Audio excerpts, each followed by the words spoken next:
Mediator Sadhana Ramachandran के साथ हम आके बैठे थे। एक सुबह आपकी बातें सुनने के लिए हम यहाँ आके आपके साथ बैठे थे। आज मैं अपने सामने दो ऐसी हस्तियों को अपने साथ लाई हूँ। एक को आपने अभी सुना और एक को आप सुनने वाली हैं। मैं और मेरी इसमें ताली ना बजाओ बेटा, इसमें ताली बजाने की बात। मैं और शीबा 2002 में हम जब पहुंचे गुजरात में, हम पहुंचे तो उस वक्त मुसलमानों के घर जल रहे थे, उनकी दुकानें जल रही थी। उसमें वो मोदी, नरेंद्र मोदी उस वक्त चीफ मिनिस्टर ऑफ गुजरात थे और अमित शाह उस वक्त होम मिनिस्टर ऑफ गुजरात थे। इसको कहते हैं गुजरात मॉडल। मुसलमानों की जहां दुकानें थी, हिंदुओं की और मुसलमानों की दुकानें साथ साथ थी। मैं इस बात की चश्मदीद गवाह हूँ कि सिर्फ मुसलमानों की दुकानें जो थी वो एक जला हुआ ढेर थी और उसके साथ जो हिंदू की दुकान थी उसको किसी ने नहीं छेड़ा था। फिर मुसलमान की दुकान जलाई गई थी, फिर हिंदू की दुकान को किसी ने नहीं छेड़ा था। तो ये जो हिंदू और मुसलमानों में जो एक नफरत पैदा की 2002 में, साबरमती एक्सप्रेस, आज ही के दिन साबरमती एक्सप्रेस जली थी वहां, और आज से अगले दिन 18 साल पहले गुजरात जला था। आज उस बात को, आज के दिन 18 साल हो गए हैं और वो गुजरात मॉडल जो कि कामयाबी से उन्होंने गुजरात को टुकड़े टुकड़े कर दिया, उसको हम दिल्ली में होने ही नहीं देंगे।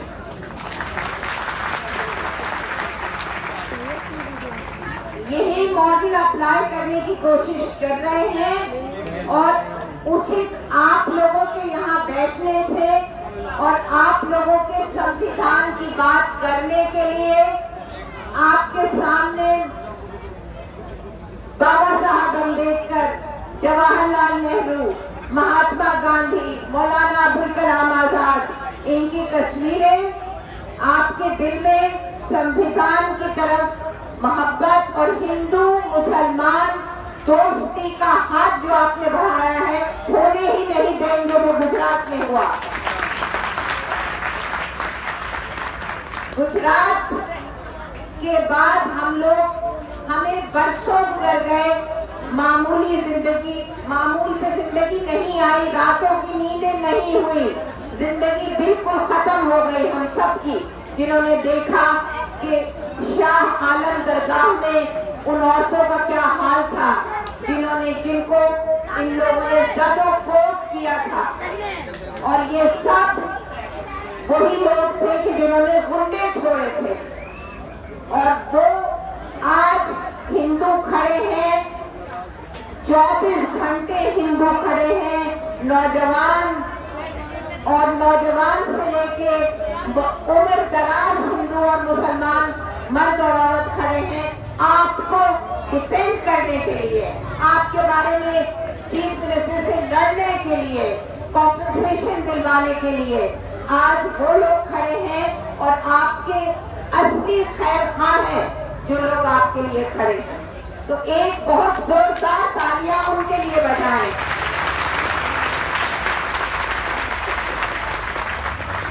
कल जंतर मंतर में 1000 से ज्यादा लोग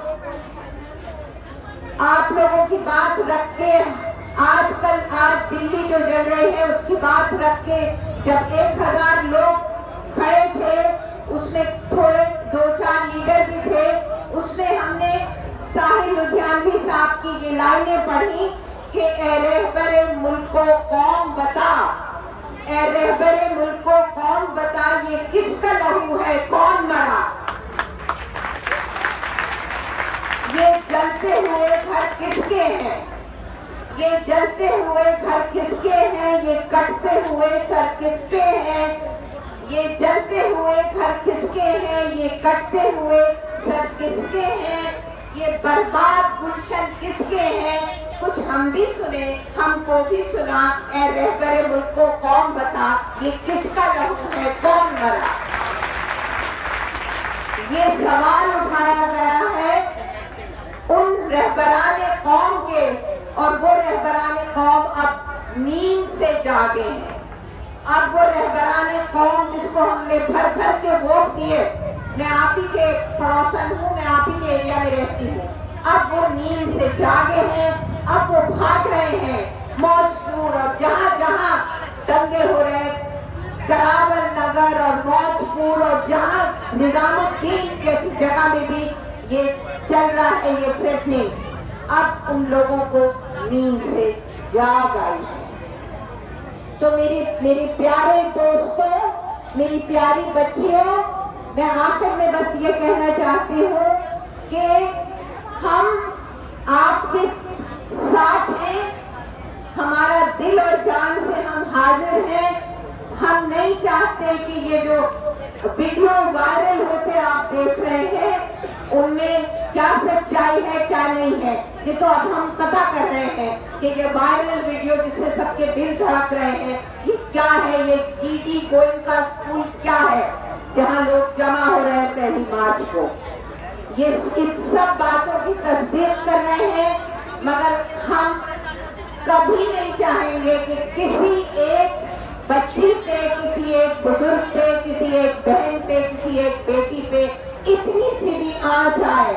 हम आपके साथ हैं, मरते दम तक आपके साथ